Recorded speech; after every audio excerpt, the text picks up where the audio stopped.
Dawn of the Infinite might be the coolest dungeon they ever made in WoW, and also probably the biggest in terms of lore implications that we've had, at least in recent times. Clearly better than Tazavish for sure, and it's so awesome. We actually tested it out on the PTR and it is amazing. You have some of the best and freshest boss fights. You have items from all legendaries and artifacts, Sulfuros, Frostmourne, Blades of Azeroth. Dude, this is the creme de la creme, the cherry on top of the cake. If you are a fan of anything WoW, whether it's lore, NPCs, fights, items, gear, this dungeon is kind of catering to everything that we like, and it's not retconning anything, it's not changing any of the story, it's just really cool. And to be honest, I think it's time magic, time travel, and anything like this is done right. WoW had its faults over the years, and you know, we know from other media that time travel is always like a touchy subject, a touchy concept to actually put into play in the actual fantasy of the world. I think Dawn of the Infinite is probably the best way that they can do it. Why is this dungeon really cool, and why you'll probably hate it on Mythic Plus? Let's get right into it. But before we actually get into it, keep in mind that these videos are sponsored by our Patreon. So if you want to support the content and you want to see more of this in the future, please consider checking our Patreon page down below. There's a link in the description. You'll be able to see all sorts of goodies that we have on our Patreon page. Obviously, you'll be supporting the content and all the work that we do that we honestly probably couldn't be able to do without you guys. Thank you, and let's talk about Dawn of the Infinite. Now, obviously, the first thing that will probably pop out for you would be the zone. The zone is fantastic, not to mention it's a very welcome change of color palette. The golds, the Sands of Time style magic just feels very relaxing and very soothing in terms of the dungeon, because we're gonna be here a while. It's a big dungeon, and obviously we're most likely gonna have it as a Mythic Plus in Season 3. If you've played Prince of Persia or maybe watched the movie or anything like that, you'll recognize that the skybox is absolutely gorgeous. The theme of Sands of Time with the time magic and the bronze dragonflight, it is incredible. Not to mention that the boss rooms are fantastic. The Galakrond specifically was one of the first things that caught our eyes, where it was like just a lot of eyes all around. Then you pass the head of Galakrond there, because there's, you know, the Blight of Galakrond going towards that boss. And obviously, I'm not gonna spoil too much of the dungeon. You may or may not come back here for a later boss as well. And actually, talking about the boss fights, I'm not gonna go into all of them, but a couple that stood out, let's say, were probably Galakrond, maybe for me because I was a little bit of a range, but you actually have Chromie there, and there's some nice interactions with her as she saves you from one-shot mechanics. You save her from other mechanics while soaking, so we kind of work together with an NPC, which is not necessarily original or new, but I don't remember a dungeon in recent years that we've had where our interactions as players with an NPC directly in terms of the mechanics of the boss fight has been done so well, because I feel like this is something that they should definitely do more in the future, because we know the meme fights. I'm thinking Hellfire Citadel, Archimonde fight, where all of the big leaders of alternate Draenor like Grommash and Irel were just like tank and spanking, they're just meleeing the boss, not doing anything. But this time, it feels like the NPC Chromie is actually contributing to the fight in a meaningful way, where you can feel like, okay, you're actually a real person in a video game, but you're a real person. You interact, you put defensives on us, we save you instead, and we together kill Galakrond, or at least this version of Galakrond in the Dawn of the Infinite.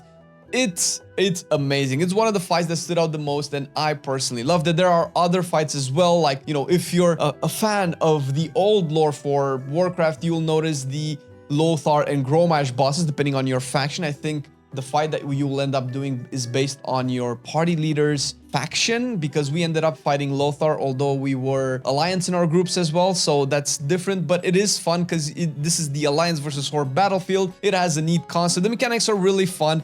It's not a particularly difficult fight, at least not the way we tested it, although some bosses definitely have some bugs. But it was really cool, and of course, to satisfy all of the controversy, although maybe not all of it, Infinite Keeper Tyr is also a boss there, and it has some nice mechanics. And, you know, overall, there are some very interesting mechanics across all of the bosses, to jump around from side to side, to choosing which debuff or buff you want to take from the boss.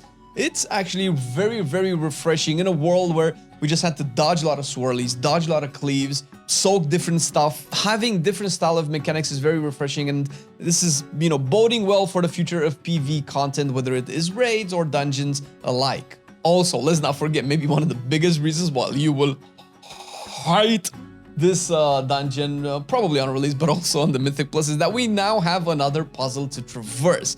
There's this zone, I think it's after the first boss or the second boss, where you have to traverse a zone of infinite dragons that keep shooting balls on you and breaths, and you have to dodge them to get to the end. And if you get hit by one, you get resetted back at the beginning. And remember this from Mechagon, where you had to dodge all the spark bots. Now take that and raise it up to 11, and that's basically it. Suffice to say, we had to wait for Sunshade for quite a bit to pass her. She may have used some external help, but listen, this is actually really hilarious. I don't know how they're gonna tune it, because they've been particularly really good at taking out or making annoyance things not mandatory. So I would imagine they might tune it in a way where it's not so degenerate, because it was fun, but it can take a long time to get through if you mess up the mechanics. The abilities can happen really fast. You also move really fast, so timing everything is of the essence. But it was a fun change of pace, and we had a big ol' laugh. Failing the mechanics all over again. There are also a couple of things that we unfortunately haven't been able to test, because, you know, we only ran it once, and it's mostly to do with the drops, and we've known this from the database and from the data mining that there are specific trinkets in the dungeon that, Jesus man, this is so cool. They're basically the paracausal fragment trinkets, and they're trinkets that are essentially parts or fragments or time manipulated artifacts from the past. You have one for Frostmourne, for Thunder Fury or Thunderfin, for Sulfuras, for Blades of Azeroth, for Shalamain, and so many more that essentially, obviously, they're good trinkets. They have some interesting procs. I'm not going to talk about the damage, because who cares about the numbers right now, since the dungeon, when it comes out, is not even going to be Mythic Plus, it's going to be just normal Mythic. But it's interesting to have old artifact, all legendaries come back in forms of fragments, in forms of trinkets with similar effects that kind of are a little bit nostalgic and bring you back to the days of the past when you might have played Classic or Wrath of the Lich King or TBC or anything like that, and you just have these back into the game. Farming them is going to be really fun. Oh my god, I cannot wait to get my Sulfuras, baby, yes! Plus, it's a really cool way to put old concepts of gear back into the game without actually putting them in the same state. Like, Legion was great, don't get me wrong, but having artifact weapons kind of kills two main things for an MMO. It kills the essentially looting of weapons during that expansion, because we didn't really loot any weapons in Legion, which it's okay for an expansion, but we're playing an RPG. I want to loot the big ass sword, okay? And it kind of downplays the artifact concept a little bit if everybody's running around with a corrupted Archbringer. We know that, right? But the way they're doing it in Dawn of the Infinite is just a fragment of it. It's a paracausal fragment, and it's a trinket. It makes a little bit more sense. It brings back the feel of that particular item, and it's a really cool thing that I hope they do in the future, because the time concept here is amazing, and this could also have lore implications depending on how far they want to take this into future WoW content, future patches as well, because, to be fair, the Bronze Dragonflight aspect of Dragonflight as an expansion has probably been the most interesting for me, that and the Black Dragon aspect, but we've had a lot of focus on the Black and not as much on the Bronze, so that's probably what's gonna happen right now in Dawn the Infinite, because, you know, that's the name. But I think they're doing time matching really well, and they could definitely do cool stuff that we've always wanted that wouldn't really make sense, like a fight with Galakrond, okay? We know that when we go into the dungeon, we go to a point where probably Galakrond was just defeated. We can even see the proto aspects of Niltharin, Alexstrasza, Ysera, Malygos, and so on and so forth, right? Oh, who am I missing? Nosdormu, Jesus, the main culprit. Come on, dude. And obviously, we can probably twist that even more. There's no end to what we can encounter in a time travel style content, whether it's a dungeon or a raid. I'm not sure if we're gonna have a raid in Dragonflight anymore, because they usually don't repeat style of content, but it's a cool way to be in front of Galakrond, or to see its necromantic magic that reanimates dragons as well. And that's a really cool concept, because necromantic magic hasn't, I feel, been done real justice in Shadowlands the way it should be, since the concept of Shadowlands is that we're already dead. Like, what's the point of necromancy magic if we're already dead anyway? But the way it's done there kind of makes it seem like a primordial source of magic, and it is. and maybe we can theme that into different stuff. Not to mention that we've had encounters and mechanics that theme, that kind of bunch together necromantic magic with frost magic. And you know what class we've been wanting for years that does that? Well, that would be a Lich. Now, I don't know if that's ever going to happen into WoW because it kind of, you know, goes into the territory of frost mages and unholy DKs, and last time that this happened, demonology warlocks lost their metamorphosis to make room for demon hunters. So I don't know if this is gonna be happening, but they're at least paving the way. They're paving the way for us to experience different times in Azeroth. Like, it's not the first time that we time travel for a dungeon, okay? I know the caverns of time, but this time it's done right. It's done with a twist. We're not actually going back in time to the events that already happened. We're just revisiting points of time that could be altered by the Infinite Dragonflight.